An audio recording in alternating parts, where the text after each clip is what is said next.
দূরত্ব নয়, সিদ্ধান্তই আসল। বাংলাদেশ বা যুক্তরাজ্য, আপনি যেখানেই থাকুন, ব্রিটিশ উচ্চশিক্ষায় নির্ভরতার নাম এডুকেশন পাথফাইন্ডার ইউকে। যুক্তরাজ্যে আপনার পছন্দের বিশ্ববিদ্যালয়ের অফার লেটারের নিশ্চয়তাই আমাদের প্রতিশ্রুতি। হোম স্টুডেন্টদের স্টুডেন্ট পারমিটস কিংবা আন্তর্জাতিক শিক্ষার্থীদের ভিসা সহায়তা, প্রতিটি ধাপে আপনার পাশে থাকবে এডুকেশন পাথফাইন্ডার। স্বপ্ন দেখুন, আমরাই পথ দেখাবো। Education pathfinder UK. বিস্তারিত জানতে হোয়াটসঅ্যাপ করুন।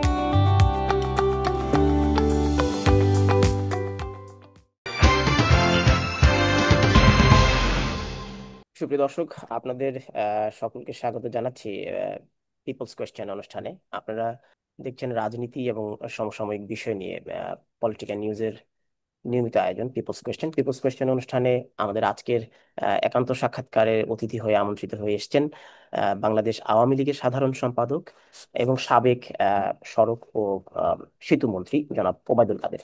জনাব ওবায়দুল কাদের, আপনাকে স্বাগত জানাচ্ছি পিপলস কোয়েশ্চেন অনুষ্ঠানে। অনেক ধন্যবাদ। আপনি কেমন আছেন? আলহামদুলিল্লাহ, ভালো আছি। তো অনেক দিন পর আসলে আমরা দেখলাম যে এমন একটা ক্রান্তি লগ্নে বাংলাদেশ আওয়ামী লীগের রাজনৈতিক অবস্থান। আহ, রাত পোহালে 15ই আগস্ট, এবং 15ই আগস্ট বাংলাদেশের জন্য একটি শোকের দিন, এবং রাজনৈতিক ইতিহাসে আওয়ামী লীগের জন্য এই দিবসটি তাৎপর্যপূর্ণ। এই দিবসটিকে ঘিরে আপনাদের দলের কর্মসূচি কি? দেখুন, আমাদের দলের কর্মসূচি যেটা স্বাভাবিক অবস্থা আমরা পালন করতে পারতাম, দেশে এক অস্বাভাবিক পরিস্থিতি, আমাদের মাসব্যাপী যে কর্মসূচি, এটা বাস্তবে অনেকটা প্রতীকী কর্মসূচিতে পরিণত হয়েছে। আমাদের বিরাট এক অংশ নেতা কর্মীদের জেলে আছে। আমাদের আরেকটি অংশ, মোস্টলি লিডার্স, এমপিস, মিনিস্টার্স, আমাদের উপজেলা চেয়ারম্যান আছেন, এদের একটি অংশ দেশে, এবং দেশের অভ্যন্তরে আছে আমাদের তৃণমূলের নেতা কর্মীরা প্রতিনিয়তই, যারা মব সন্ত্রাসের মধ্যে নিরাপত্তাহীন জীবন যাপন করছে। বাড়িঘর নেই, ভিটে মাটি নেই, এবং এই কর্মীদের কোনো প্রকার নিরাপত্তা নেই, তাদের খাওয়া পড়ার নিশ্চয়তা নেই। আ- আজকে আজ ওখানে তো কাল ওখানে, এরকম করে একটা জীবন, অনিশ্চিত জীবন আজকে এই তৃণমূলের কর্মীদের ভাগ্যের লিখন হয়ে দাঁড়িয়েছে। কর্মসূচি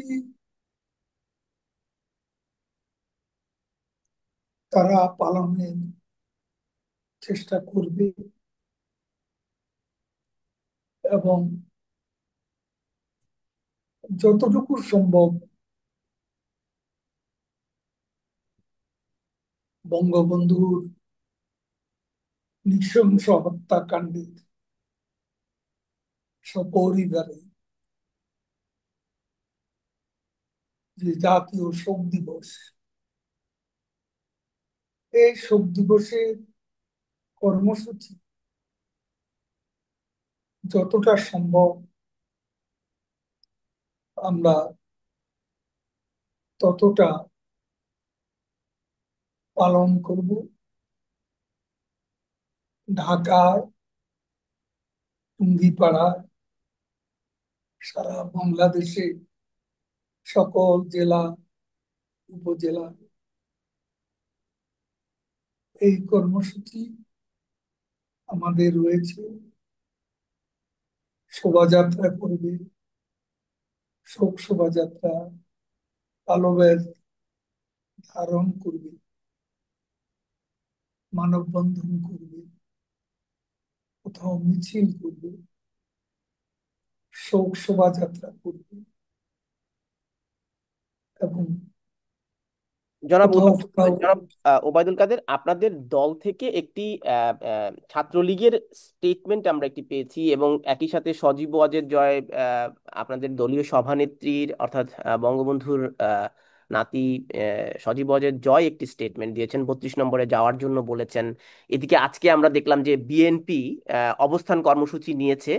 এর আগে একাধিকবার 32 নম্বরে হামলা হয়েছে, অসংখ্য আহ, বিশৃঙ্খল অবস্থা তৈরি হয়েছে। বাড়িটি এখন প্রায় ভস্মীভূত, এবং একটি পোড়া বাড়ি। তো এই বাড়িটিতে আসলে শ্রদ্ধা নিবেদন করতে গিয়ে আপনি কি মনে করেন যে দলীয় নেতাকর্মী, যেখানে রাজনৈতিক দলটির কার্যক্রমই নিষিদ্ধ, সেখানে যারা এখন প্রাণ ভয়ে পালিয়ে বেড়াচ্ছে, যারা এখন অনেক মামলার ভয়ে গৃহহীন, যে কোনো মুহূর্তেই এ ধরনের সহিংস পরিস্থিতি তো আরেকটা বিশৃঙ্খল পরিস্থিতি তৈরি করবে। তো এই অবস্থায় 32 নম্বরে শ্রদ্ধা নিবেদন কতটুকু আসলে আহ, আহ, মানে যৌক্তিক সিদ্ধান্ত? দেখুন, 15ই আগস্ট আমাদের ভালোবাসা, অশ্রুঝরা, এটি আমাদের রক্তক্ষরণী। এর সঙ্গে আমাদের লক্ষ লক্ষ নেতা কর্মীর আবেগ, ভালোবাসা, এক ধরনের আবিষ্ট আচ্ছন্নতা জড়িয়ে আছে। বিএনপি, এনসিপি বলুন, বিএনপি, জামাতে ইসলামী, আরো অনেকগুলো মিলিটেন্ট সংগঠন আছে। বাংলাদেশ তো এখন মৌলবাদীদের নিয়ন্ত্রণ চলছে। তারা ইউনূসের, দখলদার ইউনূসের নেতৃত্বে কর্তৃত্ববাদী শক্তি হিসেবে সরকারি পৃষ্ঠপোষকতায় অবতীর্ণ হচ্ছে। বিএনপি সম্পর্কে যে যেটাই বলুক, আমার ধারণা সবসময় একই রকম। আমি মনে করি ইউনূসের সঙ্গে যারা আছে, যেসব দল আছে, যেসব শক্তি আছে, they are on the same page against Awami League, against Sheikh Hasina. তারা সকলেই ক্ষমতার কামড়া কামড়ি আছে, ভাগ বাটোয়ারার প্রশ্ন আছে।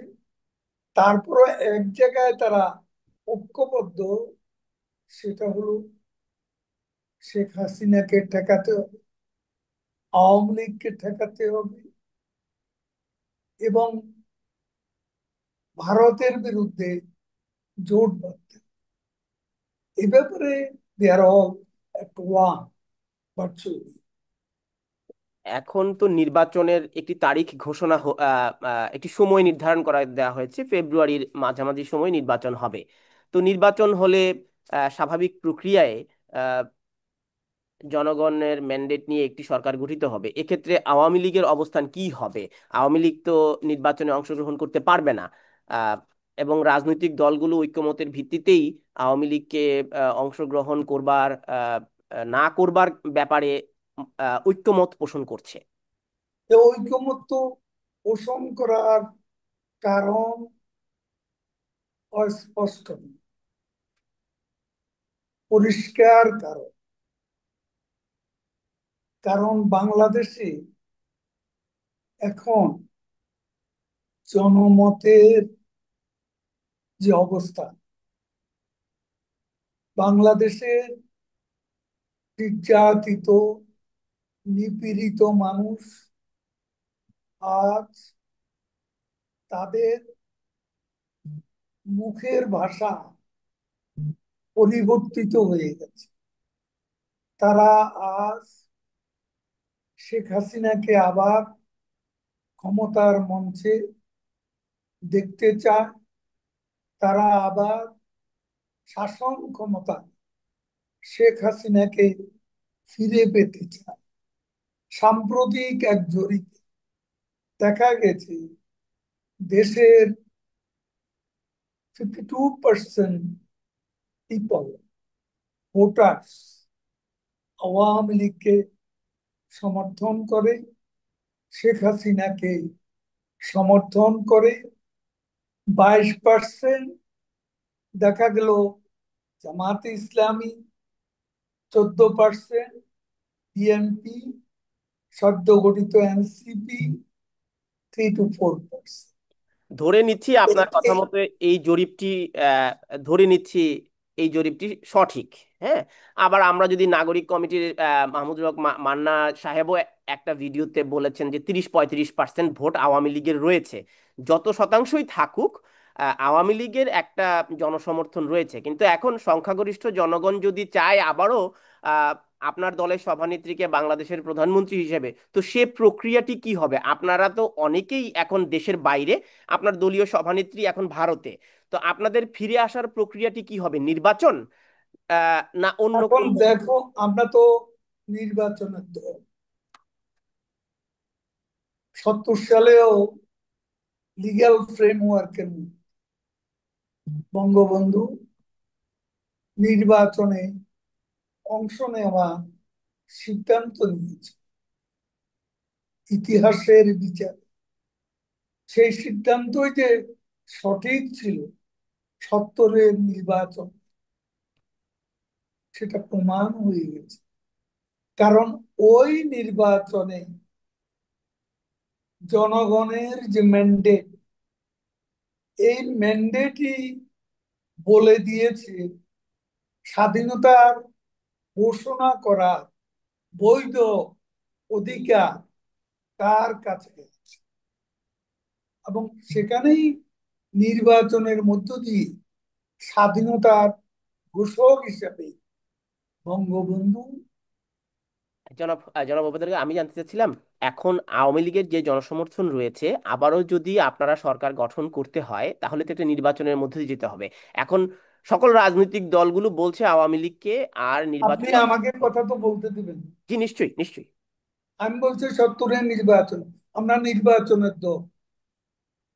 70-এর নির্বাচনে যদি আমরা অংশ না নিতাম, বাংলাদেশের ইতিহাস ভিন্নতর কিছু হতে পারত।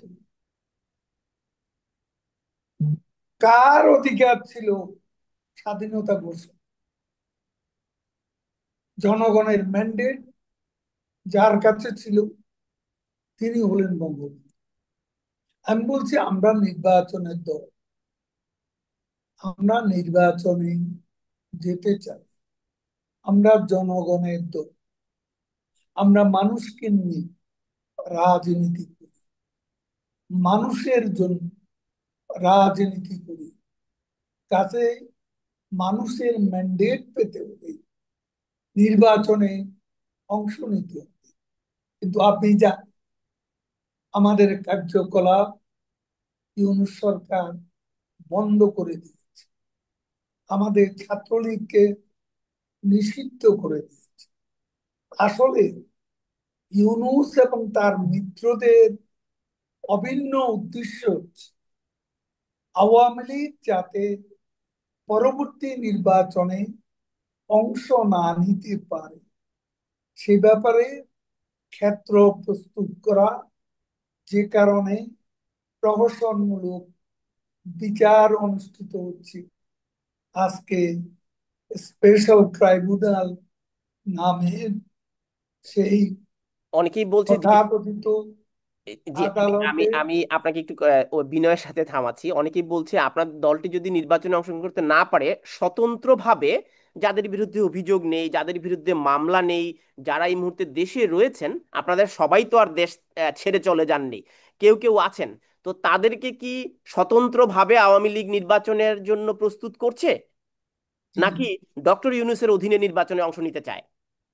ডক্টর ইউনূসের অবৈধ সরকারের অধীনে দলীয় সিদ্ধান্তকে উপেক্ষা করে যারাই নির্বাচনে অংশ নেয় তারা আওয়ামী লীগের কেউ না। তাদেরকে আমরা আওয়ামী লীগ বলে কোনোদিনও স্বীকৃতি দেব না। এখন নতুন আজকে দলীয় নেত্রী শেখ হাসিনার বিরুদ্ধে 300-র বেশি খুনের মামলা, নেতাদের বিরুদ্ধে শত শত মামলা, শেখ রেহানা সহ পরিবারের সদস্যদের সকলের বিরুদ্ধে মামলা। এই অবস্থায় বাংলাদেশে তাদের উদ্দেশ্যই হচ্ছে আওয়ামী লীগ নির্বাচনে যাতে অংশগ্রহণ না করতে পারে সেই পরিবেশ পরিস্থিতি সৃষ্টি করা। না, আপনি বলছেন যে জনপ্রিয়তায় আওয়ামী লীগ 50%-এরও বেশি জনপ্রিয় একটি দল। তো গত নির্বাচনে আমরা দেখলাম যে আওয়ামী লীগের অনেক নেতারা স্বতন্ত্র নির্বাচন করেছেন। আপনার দল বিগত সরকারের ক্ষমতায় থেকে স্বতন্ত্র নির্বাচনে আপনার দলীয় প্রার্থীদের আপনারা বাধা দেননি। তাহলে এই বিপর্যয়ের সময় কেউ যদি স্বতন্ত্র করতে চায়, তাদেরকে আপনি কেন বাধা দেবেন? তখন তো কোনো অবৈধ সরকার ছিল না, অবৈধ নির্বাচন কমিশন ছিল না। এখন ইউনূসের সরকারই তো অবৈধ, এর কোনো জনগণের ম্যান্ডেট নেই, আনকনস্টিটিউশনাল, আনইলেক্টেড গভর্নমেন্ট।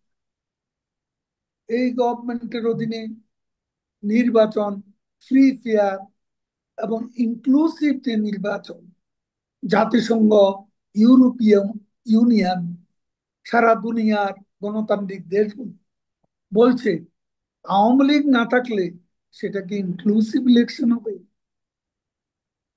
এই ইলেকশনের বৈধতা। কার অধীনে আপনারা নির্বাচন চান? কার অধীনে বা নির্বাচন প্রক্রিয়াটির ব্যাপারে আপনাদের তাহলে প্রস্তাবনা কি? আমরা দখলদার ইউনূসের নেতৃত্বে এখন যে প্রশাসন, এই প্রশাসনের অধীনে ইলেকশন করা সম্পূর্ণভাবে আমরা বিরোধী। আমরা চাই বাংলাদেশে একটা নিরপেক্ষ, ফ্রি, ফেয়ার, ক্রেডিবল, ইনক্লুসিভ একটা ইলেকশন হোক। নির্বাচন কমিশন বাংলাদেশের সংবিধানেই আছে কখন কি করতে হবে। নির্বাচন কিন্তু অ্যাবসলিউটলি কন্ডাক্ট করবে নির্বাচন কমিশন। এই নির্বাচন কমিশনকে একটা স্বাধীন নির্বাচন কমিশন হিসেবে যে প্রক্রিয়া গড়ে তোলা হয়েছে, এর জন্য কৃতিত্ব অবশ্যই প্রধানমন্ত্রী শেখ হাসিনাকে দিতে হবে। অবশ্যই, অবশ্যই। আমরা স্বাধীন নির্বাচন কমিশনের অধীনে তো আমরা। এখন এখন যে নির্বাচন কমিশন রয়েছে, সেই নির্বাচন কমিশন তো স্বাধীন। সেই নির্বাচন কমিশনের অধীনে আপনারা নির্বাচন তাহলে অংশগ্রহণ করতে আগ্রহী? আমি বলছি যে সরকারই এখন অবৈধ, সেই সরকারের সৃষ্ট নির্বাচন কমিশনও অবৈধ। তাহলে প্রস্তাবনাটা কি, তত্ত্বাবধায়ক সরকার? সেটা সেরকম কোনো পরিস্থিতি আসলে আলাপ আলোচনা করে সিদ্ধান্ত নেওয়া যাবে। জাতীয় সিদ্ধান্ত জাতীয়ভাবে নেওয়া যাবে। এখন যে সাংবিধানিক কাঠামো বিরাজমান, এখানে নির্বাচন, নিরপেক্ষ নির্বাচন করার পথে কোনো প্রতিবন্ধকতা নেই। আমাদের সংবিধানটা, সংবিধানের বিধিবিধান মেনে চলে যে ইলেকশন হবে সেই ইলেকশন আমরা চাই।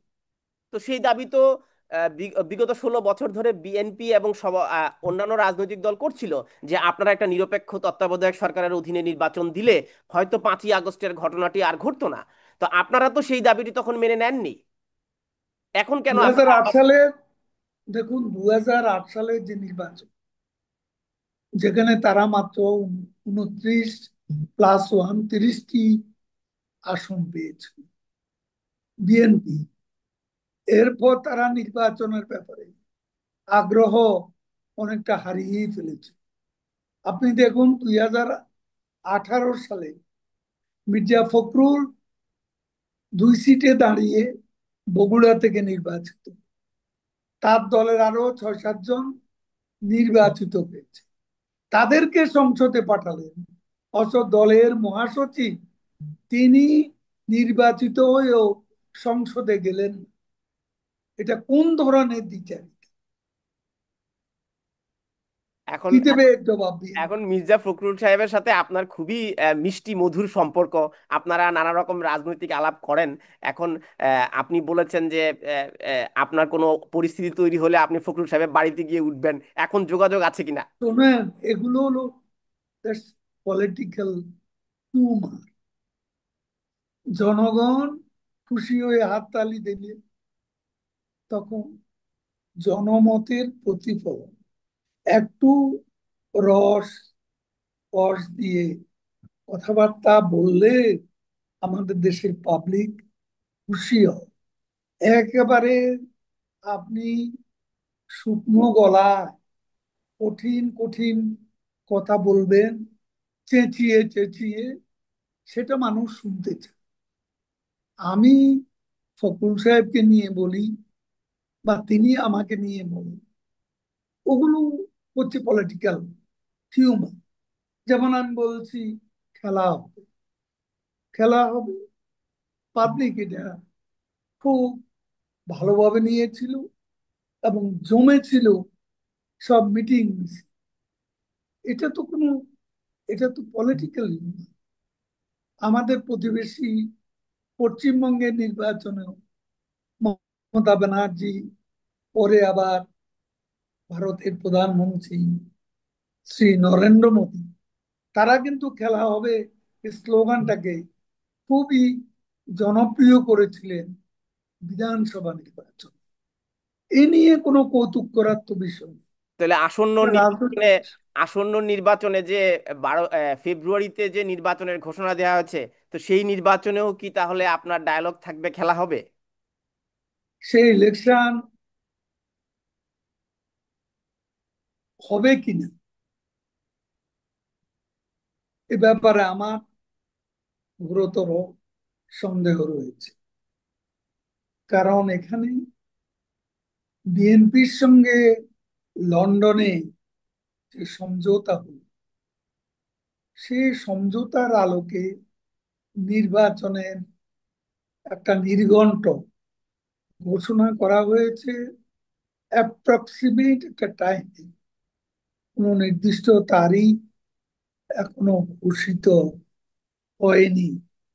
তবে এ নিয়ে বিএনপি ছাড়া অন্যান্য অনেক দল, ইসলামিস্ট অর্গানাইজেশন, এনসিপি, এরা কিন্তু প্রতিনিয়তই লেভেল প্লেইং ফিল্ডের কথা বলে প্রকারান্তরে এই নির্বাচনের বিরোধিতাই করে যাচ্ছে। আচ্ছা, তো ফখরুল সাহেবের সাথে না হয় আপনার একটা রাজনৈতিক মিষ্টি মধুর সম্পর্ক, তো সাংবাদিকদের সাথে কি? আপনি যে সাংবাদিকদেরকে বলে দিলেন মাসুদ তুমি ভালো হয়ে যাও, এই যে মাসুদের ভয়ে এখন কোন সাংবাদিকই এই 16 বছরে সবাইকে প্রশ্ন করলে মাসুদ তুমি ভালো হয়ে যাও, আপনি এটাও বোধহয় সেটা, সেই ইতিহাসটা আপনি জানেন। আমি যখন আহ মন্ত্রণালয়ের দায়িত্বে, সড়ক পরিবহন ও সেতু, প্রথমে যোগাযোগ, পরে সড়ক পরিবহন ও সেতু। তখন আমি আমার অধীনে যেসব আহ, দপ্তর অধিদপ্তর আছে এবং রাজপথে রাস্তায় যেসব কর্মসূচি ছিল সেগুলোতে আমি যোগ দিতাম এবং আমার অধীনস্থ যেমন বিআরটি, যেমন বিআরটিসি, যেমন আহ, আমাদের আহ, সড়ক পরিবহনের যে রোডস এন্ড হাইওয়ে যে দপ্তর, তারপরে বাস, আমাদের Bangladesh road transport corporation, road transport authority, সে বিআরটি এর অফিসে যেখানে গাড়ির জন্য রেজিস্ট্রেশনের জন্য লোকজন আসে, সেখানে একজন কর্মকর্তা ছিলেন। ছেলেটিকে আমি খুবই পছন্দ করতাম, কিন্তু বিআরটি এর কিছু কিছু কাজ আহ, যেটা গ্রাহকদের স্বার্থের বাইরে, সেখানে কিছু লেনদেন হতো। তো যে কারণে ও যেহেতু কর্মকর্তা, আমি তাকে মাথায় হাত দিয়ে বললাম, মাসুদ, অনেক হয়েছে, ভালো হয়েছে। মাসুদ কি ভালো ওখান থেকে এই মাসুদ ভালো শব্দটি, হয়েছিল? এ কথাটা এসেছে। এটা কোনো সাংবাদিককে আমি বলি। আচ্ছা, তো সেই মাসুদের সাথে কি আর যোগাযোগ হয়? সে কি ভালো হয়েছিল? আচ্ছা, যাচ্ছি। সে দৃশ্য তো খারাপ না, ভিতরে কি আছে, কিছু কিছু অভিযোগ ছিল গ্রাহকদের, সে কারণে আমি বলেছি। যাই হোক, কিন্তু সড়ক এবং আপনি যেহেতু সড়ক পরিবহন এবং সেতু মন্ত্রণালয়ের দায়িত্ব থাকার সময় প্রসঙ্গে এনেছেন, সেই সময়ে আপনার ঢাকা ময়মনসিংহ মহাসড়ক বা বিমানবন্দর বা গাজীপুরের যে 20 কিলোমিটারের সড়ক, সেই বিশেষায়িত লেনের কাজ দীর্ঘায়িত হয়েছে এবং 137টি বাস 1.5 বছরে কেনা হয়নি। এর পেছনে সাবেক সচিব এবিএম আমিনুল্লাহ নুরি এবং আপনার সূত্র রয়েছে। আপনার পছন্দের আহ, প্রতিষ্ঠান থেকে এই বাসগুলো কেনা হয়নি। আপনি কি এই বিষয়ে কোনো কিছু জবাব দিতে চান কিনা? জানবো না কেন? আমি আপনাকে বলবো, আমার মন্ত্রণালয়ে থাকাকালীন যারা ওখানে কন্ট্রাক্ট পেয়েছে, সেও বড় কাজ হয়েছে পদ্মা সেতু প্রকল্পে, যেখানে কাজ দেখার জন্য আমি 179 বার পদ্মা সেতু এলাকা পরিদর্শন করেছি। বাংলাদেশের এমন কোন রাস্তা নেই, সড়কের রোডস এন্ড হাইওয়ে, যে রাস্তায় আমি যাই। দেখুন, এটা আমরা সেই যে বিআরটি, বাস র্যাপিড ট্রানজিট, এই প্রকল্পটি কাজ শেষ পর্যায়ে আমরা তখন সরকার থেকে বিদায় নিই। সে সময় এটা আমরা বিভিন্ন বাস কোম্পানির সাথে যোগাযোগ করেছি। ভারতের যে অশোক রিলের, তারা আমাদের কিন্তু বিআরটিসির অধিকাংশ গাড়ি তারাই দিয়েছে। তাদের কাছে আমাদের প্রত্যাশা ছিল, কিন্তু তারা এ ব্যাপারে খুব তাড়াতাড়ি বাস দিতে পারবে, আর্টিকুলেট বাস দিতে পারবে এমন নিশ্চয়তা না পাওয়া, আমাদের সচিব কোরিয়ান কোম্পানির সঙ্গে তখন একটা চুক্তিতে আবদ্ধ, এবং সেই বাস 2-3 মাসের মধ্যেই আসার কথা আছে। দেখুন, টাকা পয়সার লেনদেন এটা করিনি, ওকে হাত দিয়ে বলতে পারবো, কেউ প্রমাণ করতে পারলে যে কোনো শাস্তি ভোগ করতে আমি রাজি আছি। পার্সেন্টেজ, কমিশন এসব আমার জীবনেও আমি ভাবিনি। 250 খুনের মামলা আমি কোনোদিন একটা পিঁপড়েকেও ইচ্ছে মতো নিজের ইচ্ছে খুন করেছি, মেরেছি, এমন নজিরও। কেন যে এসব অভান্তর কথা বলছি? এখন শেখ হাসিনাকে সব মামলায় জড়াতে হবে, শত শত মামলা দিয়েই প্রমাণ করতে হবে যে তিনি ফ্যাসিস্ট, খুনি। কিন্তু বাস্তবটা কি? তিনি খুনি হলে, ফ্যাসিস্ট হলে বাংলাদেশের জনগণ এখন তাকে কেন ফিরে পেতে চায়? কেন আজকে মানুষ শেখ হাসিনার দিকে আজকে ফিরছে এবং তার দিন যতই যাচ্ছে শেখ হাসিনার আমলেই ভালো ছিল, এ কথাগুলো মনে হচ্ছে। অনেক ধন্যবাদ। কিন্তু জনাব উবায়দুল কাদের, আপনাদের বর্তমান পরিস্থিতিতে 5ই আগস্টের পর গত এক বছরে আহ, জুলাই অভ্যুত্থানের পর আপনার দলের নেতাকর্মীদেরকে যেভাবে নির্যাতনের শিকার হতে হয়েছে, মামলা হামলার শিকার হতে হয়েছে, বাড়িঘর পুড়িয়ে দেওয়া হয়েছে, এই মুহূর্তে আপনাদের শীর্ষ নেতাদের একটা অংশ দেশের বাইরে, আপনারা নিরাপদে দেশ থেকে চলে যেতে পেরেছেন। কিন্তু তৃণমূলের নেতাকর্মীরা যারা এই নির্যাতন সহ্য করছে, তারা হয়তো কোনোদিন আপনার সাথে দেখাও হয়নি, কিন্তু আপনার সাথে হয়তো একটা ছবিও তুলতে পারেনি। তারা এখন কারাভোগ করছেন, আহ, গৃহহীন, বাড়ি ছাড়া হয়েছেন, পরিবারের সাথে দেখা করতে পারছেন না। আপনি কি তাদের খোঁজ খবর নিচ্ছেন? তাদের হ্যাঁ, জীবন যাত্রা- প্রতিনিয়ত প্রতিনিয়ত আপনার সাথে কথা বলার হাফ 1 আওয়ার আগে আমি একটা হোয়াটসঅ্যাপ গ্রুপের সাথে দীর্ঘ কথাবার্তা বলেছি।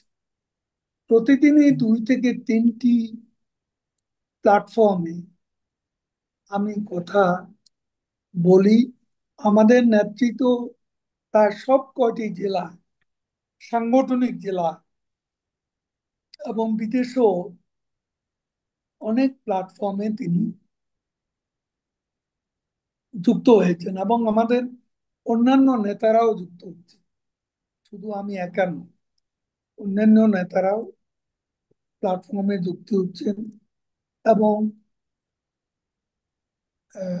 কোনো কোনো প্ল্যাটফর্মে এমনও দেখা যাচ্ছে যে আজকের আলোচনা স্থগিত করে আগামীকাল আবারও করতে হচ্ছে। কারণ আমরা সেখানে নিজেরা বক্তৃতা করব, এই মানসিকতা নয়।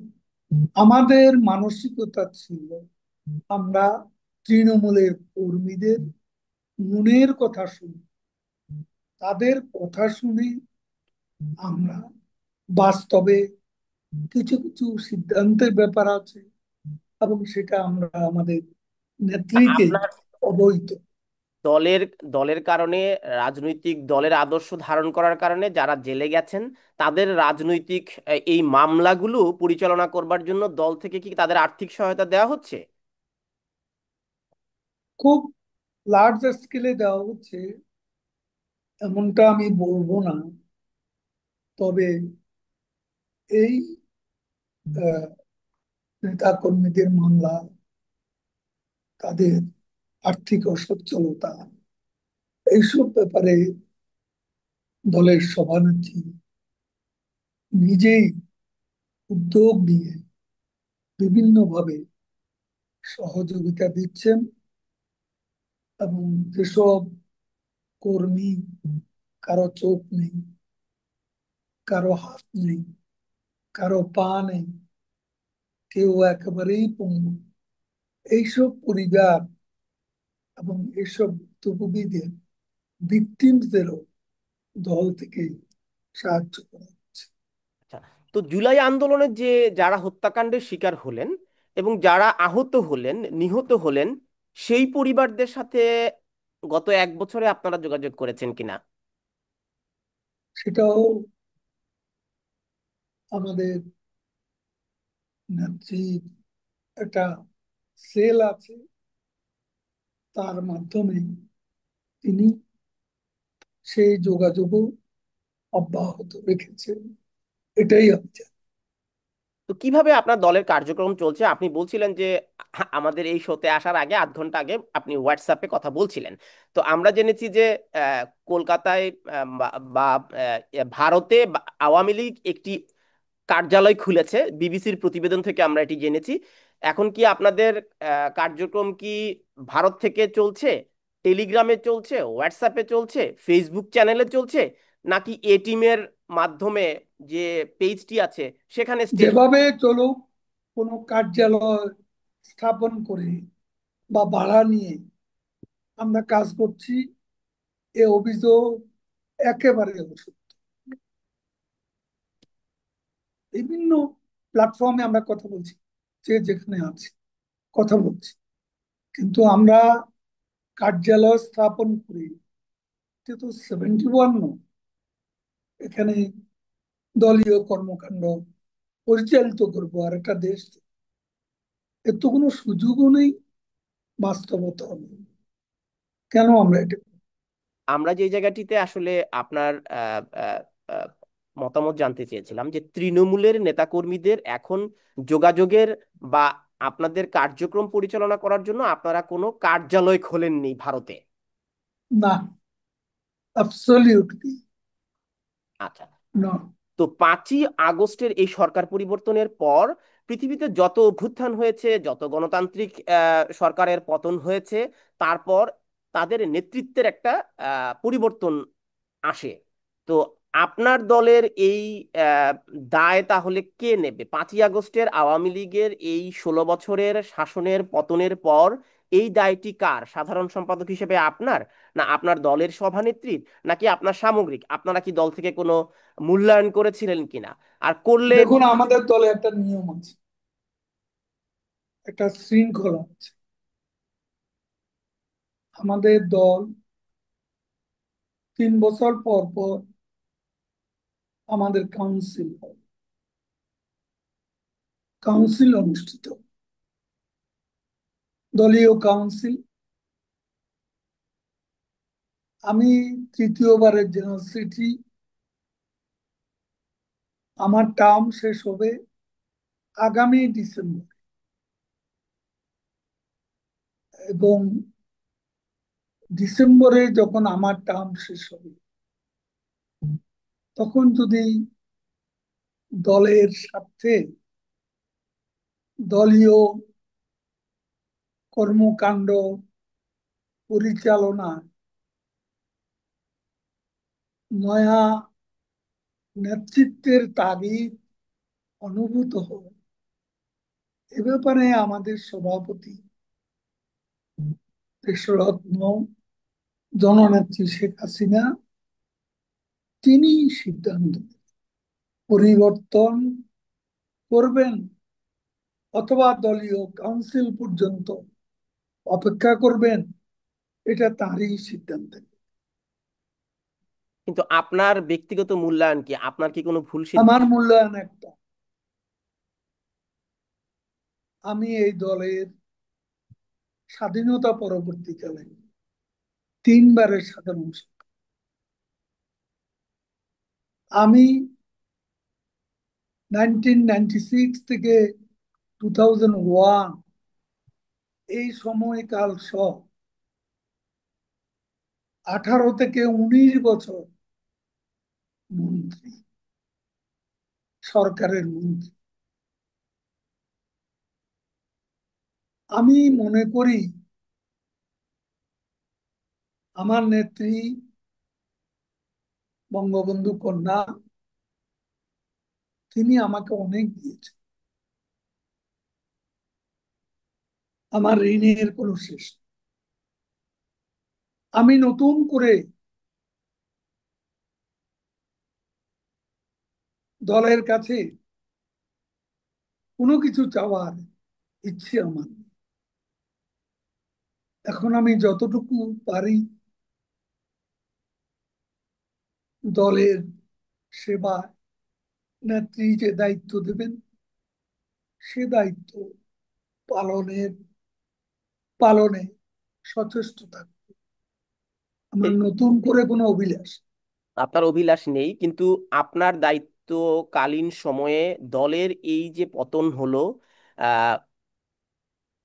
5ই অগাস্ট ঘটলো, আপনার দলের নেতাকর্মীরা রাজপথ ছেড়ে চলে গেল, আসলে কি সিদ্ধান্ত হয়েছিল আপনাদের যে 4 তারিখে আপনাদের সমাবেশ, বা সকলকে, সকল নেতাকর্মীদের আপনারা রাজপথ ছেড়ে চলে যেতে বললেন? আহ সেটা তার বোধ কারণটা আপনি জানেন না। প্লিজ একটু যদি বলেন। কারণটা হচ্ছে তখন দেশব্যাপী কারফিউ। কারফিউ কে দিল? সরকার। এখন কারফিউ আমরা দিয়ে যেখানে সেনাবাহিনী মোতায়েন করা হচ্ছে, সেখানে আমরা কিভাবে সেনাবাহিনী মোতায়েনের বিষয়টিকে উপেক্ষা, আমরা কিভাবে জমায়েত করব এই সিদ্ধান্তের, সেটা একটা বড় প্রশ্ন ছিল। তো তাহলে আমরা জমায়েত তো রাজপথে, রাজপথে এই লক্ষ লক্ষ জনতা নেমে গেল, তাহলে সেনাবাহিনী কি আপনাদের নিয়ন্ত্রণে ছিল না শেষ পর্যন্ত? দেখুন, দৃশ্যত তাই। আপনি কি বলবেন তাহলে সেনাবাহিনী বিশ্বাসঘাতকতা করেছে, একটি কু হয়েছে তবে বাংলাদেশ? আমি বলবো না, তাদের নীরবতা মুখেই যে মব আফসার সেটা হতে পেরেছে। না, সেনাপ্রধান তো চাইলে ক্ষমতা নিজেই নিয়ে নিতে পারতেন, তো সেনাপ্রধান তো ক্ষমতাও নিচ্ছেন না। তো তাহলে আপনি কেমন করে বলবেন যে সেনাবাহিনী আহ আপনাদের সাথে বিশ্বাসঘাতকতা করেছে? আমি তো এ কথা বলছি না, আমি বলছি নীরবতার মুখে। আপনি আরেকটি টেলিভিশন অনুষ্ঠানে তাদের নীরবতা রহস্যময়। এ রহস্যের যে গভীর, সেখানে যদি আপনি অনুসন্ধান করতে যান, if you want to delve deep into the matter, তখন আপনি বুঝতে পারবেন 5ই আগস্ট তাদের নীরবতার মুখে এমন একটা ঘটনা ঘটল। আবার বঙ্গবন্ধুর ঐতিহাসিক ভবন সেনাবাহিনীর নীরব উপস্থিতির মুখে সে বাড়িটি পুড়িয়ে ফেলা হলো, ভস্মীভূত। তারপর গোপালগঞ্জে সমাবেশ ছিল এনসিপি, সদ্য গঠিত ইউনুসের তল্পি বাহক দল। সেই এনসিপি সেখানে গিয়েছিল, তাদের টার্গেট ছিল বঙ্গবন্ধুর মাজার, বঙ্গবন্ধুর বাড়ি, শেখ হাসিনা, শেখ রেহানার বাড়ি।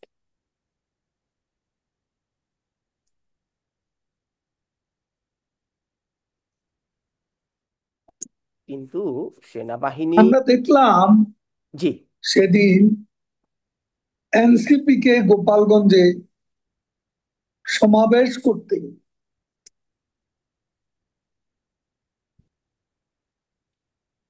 সেটি আমরা বুঝেছি, আমি পরের ঘটনাটি, সেনাবাহিনী সেটি সেটি সেটি নিয়ে বিতর্ক রয়েছে, এবং সহায়ক শক্তি ছিল,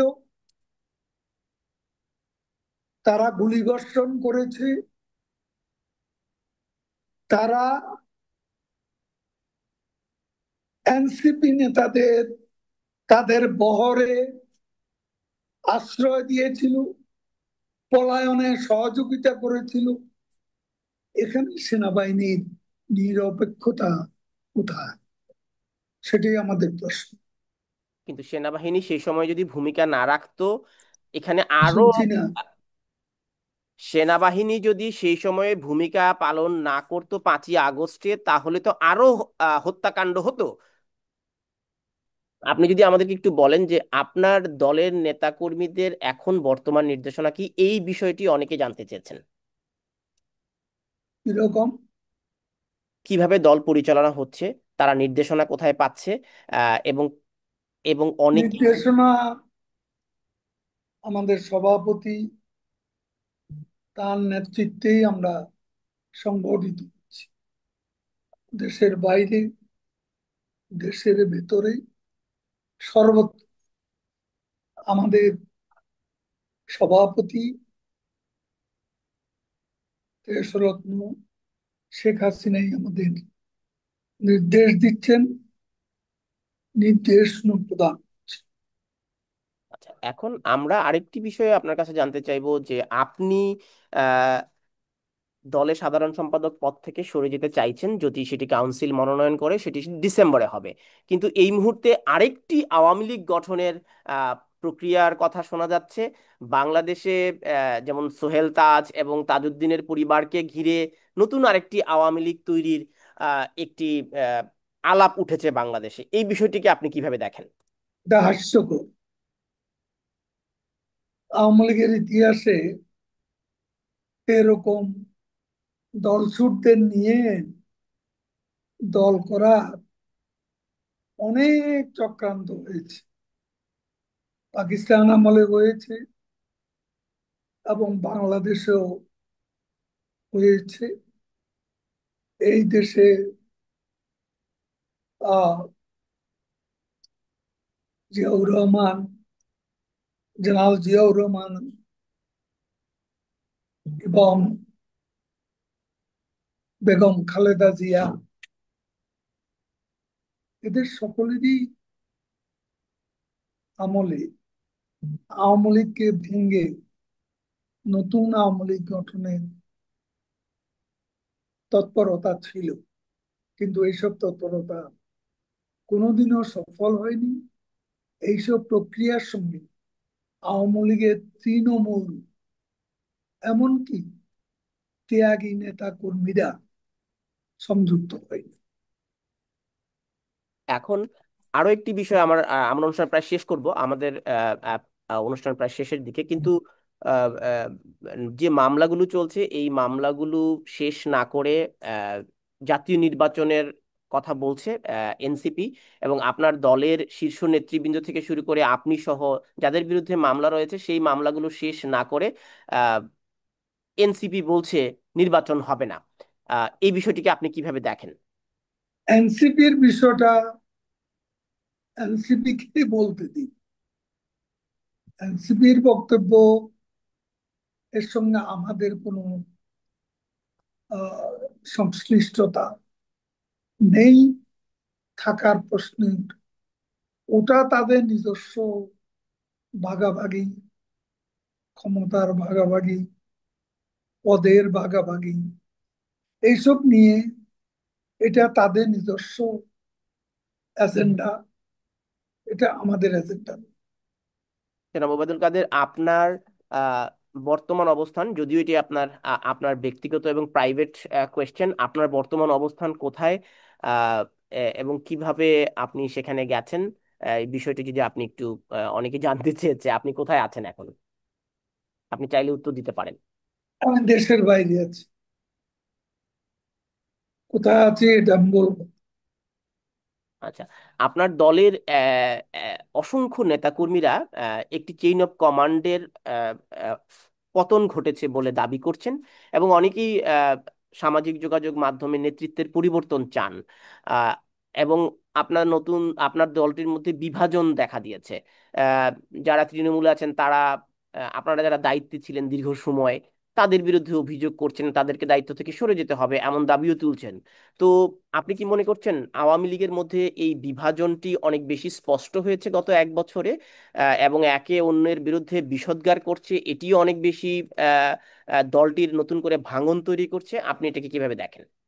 এটা কোনো ভাঙন নয়। আমি পরিষ্কারভাবে বলতে চাই, বিচ্ছিন্নভাবে রাজনীতিতে প্রতিযোগিতা হতে পারে, নেতৃত্বের প্রতিযোগিতা।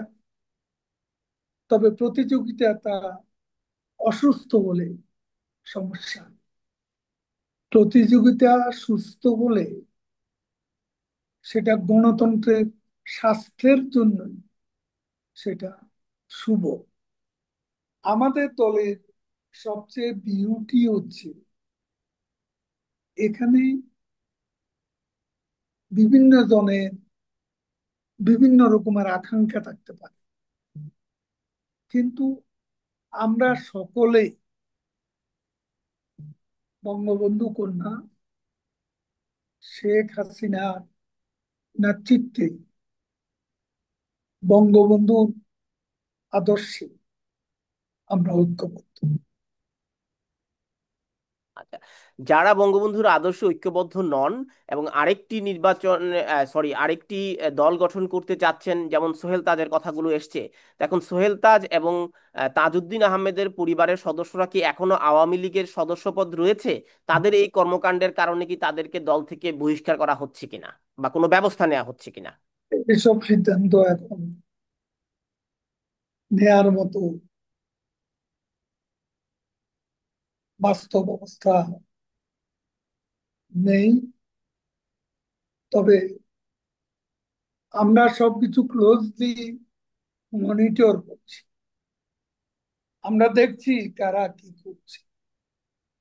প্রত্যেকেরই কাজের মূল্যায়ন হবে, কে ভালো করছে কে খারাপ করছে, কে দলের স্বার্থ বিরোধী হয়ে শৃঙ্খলা বিরোধী কর্মকাণ্ডে লিপ্ত, তাদের ব্যাপারেও দলের একটা মূল্যায়ন অবশ্যই সময় মতো পাওয়া যাবে। আমার শেষ প্রশ্ন, আপনি যেমনটা বলেছিলেন যে 5ই আগস্টের, এবং আপনার দল থেকে দলীয় সভানেত্রীও বহুবার বলেছেন, এই অভ্যুত্থানের পেছনে আন্তর্জাতিক শক্তির হাত রয়েছে এবং যুক্তরাষ্ট্রের হাত রয়েছে। এখানে অর্থ লগ্নি হয়েছে, মেটিকুলাসলি এটা ডিজাইন হয়েছে।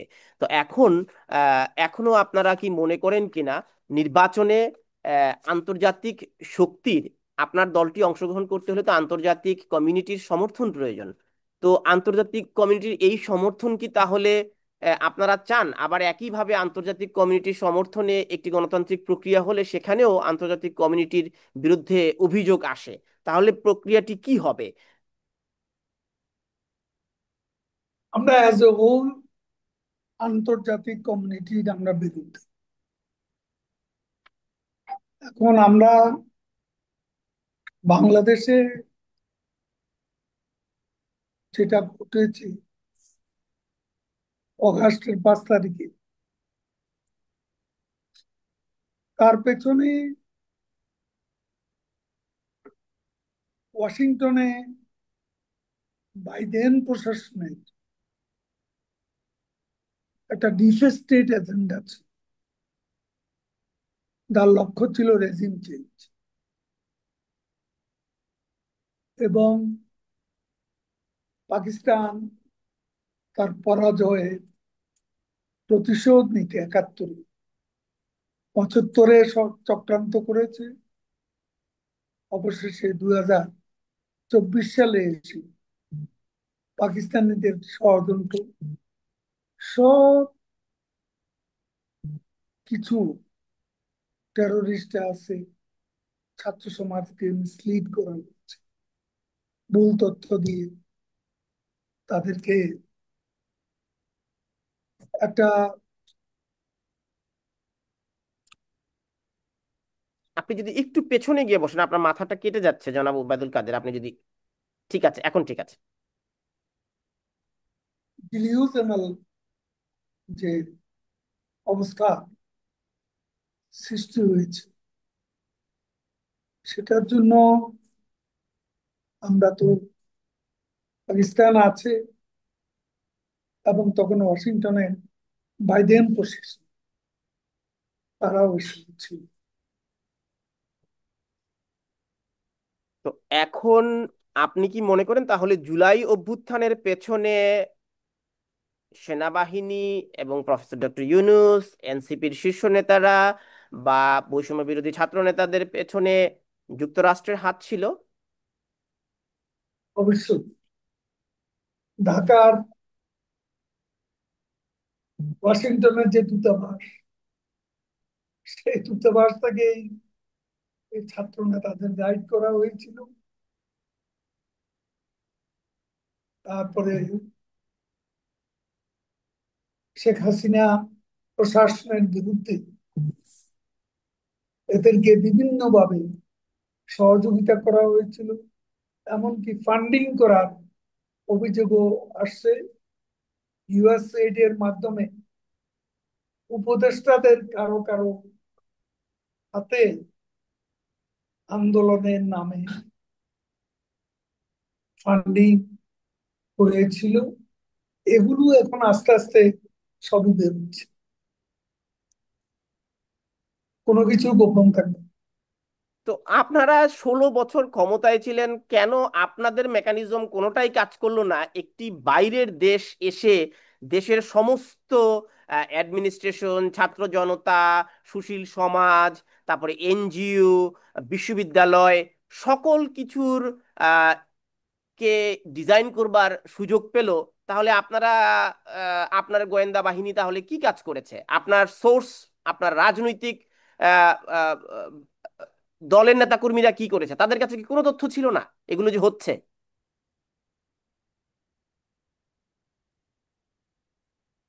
কোনো তথ্য ছিল না এমন না। তবে ঘটনার পরিণতি এ পর্যায়ে দাঁড়াবে, সেখানে হয়তো আমাদের আহ, পরিস্থিতি মূল্যায়নের আহ, মধ্যে কিছুটা ভুল বুঝাবুঝিও ছিল। একটু ওই যে পেছনে আমি গিয়ে, বলেছি, একটু পেছনে গিয়ে বসুন ঢাকায় আমাদের বিশাল একটা জমায়েত হওয়ার কথা 1 তারিখে। একটু পেছনে গিয়ে যদি কাইন্ডলি বসেন, আপনার মাথাটা কেটে যাচ্ছে।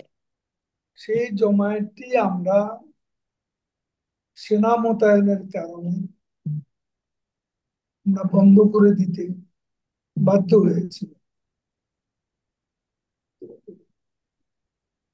আর সেই সেনাবাহিনীকে দেখলাম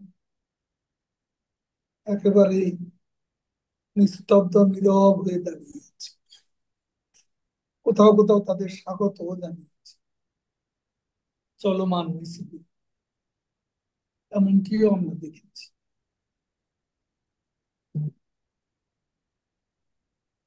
আর তখন কার কি ভুল তথ্য তাদের সরবরাহ করার নিয়মের মধ্যে ছিল, তারা যথাসময়ে তথ্য সরবরাহে ফেল করেছে কিনা, আপনি ইন্টেলিজেন্সের কথা বলছেন, সেটাও আমাদের মধ্যে চর্চা আছে।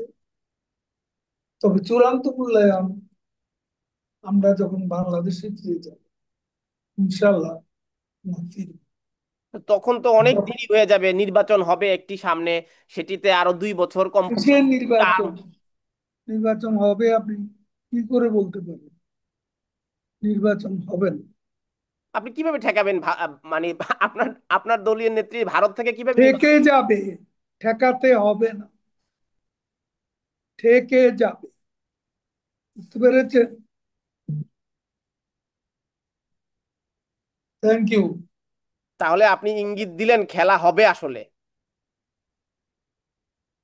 আমরা তো আসরে নেই, তাহলে আপনি কি মনে করেন তাহলে এখন যে রাজনৈতিক দলগুলো রয়েছে, সেই রাজনৈতিক দলগুলো একে অন্যের বিরুদ্ধে অভিযোগ পাল্টা অভিযোগ, এবং এই এই কারণে নির্বাচনটি আসলে ভেস্তে যাবে? এসবের কারণে না। মূল কারণ হচ্ছে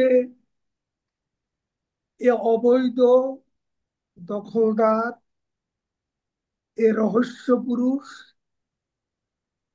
এই প্রতারক অ্যাডমিনিস্ট্রেশন, ইউনূস প্রশাসনে নির্বাচন করতে চায় না, সেটা প্রমাণ। তো প্রফেসর ইউনূসের নেতৃত্বের সরকার, অন্তর্বর্তী সরকারই তো বলছে ফেব্রুয়ারিতে নির্বাচন হবে। বললেই কি হলো? নির্বাচন না হওয়ার জন্য বিশৃঙ্খলা তারাই তৈরি করে। তাহলে এনসিপি যা কিছু বলছে, আপনি কি মনে করেন এনসিপি বলছে ফেব্রুয়ারিতে নির্বাচন হবে না, মানবো না? এনসিপি এনসিপি কি বলছে সেটা আমাদের বিবেচনার বিষয়। আমরা বাংলাদেশের বাস্তব পরিস্থিতি বিবেচনা করে এবং এই অ্যাডমিনিস্ট্রেশনের যে প্রতারণাপূর্ণ কৌশল, সেটা দেখেই আমরা উপসংহার টানছি। অনেক ধন্যবাদ জনাব ওবায়দুল কাদের, সাধারণ সম্পাদক বাংলাদেশ আওয়ামী লীগ, আমাদেরকে সময় দেওয়ার জন্য। দর্শক, আপনাদের প্রতি আমাদের আহ, আহ, দুঃখ প্রকাশ করছি। কিছু যান্ত্রিক ত্রুটি ছিল, মাঝখানে লাইভ বন্ধ হয়েছে। কিছু ত্রুটির কারণে আমাদের এই লাইভটি যথাসময়ে আপনারা দেখতে পারেননি, আপনারা পরে দেখছেন। এ কারণে আপনাদের প্রতি আমাদের দুঃখ প্রকাশ রইল। নিশ্চয়ই আবারও অন্য কোনো এক সময় জনাব ওবায়দুল কাদের আমাদের সাথে সময় দেবেন, আসবেন, আপনাদের প্রশ্ন তখন নেব। আমি দুঃখ প্রকাশ করছি আপনাদের কোনো প্রশ্ন নিতে পারিনি, কারণ আমাদের যান্ত্রিক সীমাবদ্ধতার কারণে আমরা প্রশ্নগুলো নিতে পারিনি। এর বাইরে আমাদের আর কোনো কারণ ছিল না। আপনারা দেখেছেন লাইভটি বিচ্ছিন্ন হয়েছে, আপনারা দেখেছেন গতকালকে জনাব ওবায়দুল কাদের আমাদের এখানে আসবার কথা ছিল, তিনি আজ আমাদের সময় দিয়েছেন। আপনাদের অসংখ্য ধন্যবাদ জনাব ওবায়দুল কাদের, আপনার প্রতি কৃতজ্ঞতা। ধন্যবাদ।